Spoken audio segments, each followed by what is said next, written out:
ஆயத்தப்படு, ஆயத்தப்படுத்து. ஆயத்தப்படுத்துதலுக்கான வேத வசனங்களை பார்க்கலாம். அப்படி இருக்க, சகோதரரே, நீங்கள் உங்கள் சரீரங்களை பரிசுத்தமும் தேவனுக்கு பிரியமுமான ஜீவபலியாக ஒப்புக் கொடுக்க வேண்டுமென்று தேவனுடைய இரக்கங்களை முன்னிட்டு உங்களை வேண்டிக் கொள்ளுகிறேன். இதுவே நீங்கள் செய்யத்தக்க புத்தியுள்ள ஆராதனை.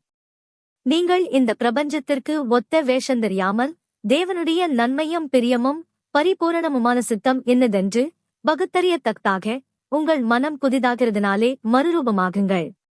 நீங்கள் உங்கள் அவயவங்களை அநீதியின் ஆயுதங்களாக பாவத்திற்கு ஒப்புக் கொள்ளாமல் உங்களை மரித்தோரிலிருந்து பிழைத்திருக்கிறவர்களாக தேவனுக்கு ஒப்புக் கொடுத்து உங்கள் அவயவங்களை நீதிக்குரிய ஆயுதங்களாக தேவனுக்கு ஒப்புக் கொடுங்கள். யோசுவா ஜனங்களை நோக்கி, உங்களை பரிசுத்தம் பண்ணிக் கொள்ளுங்கள்.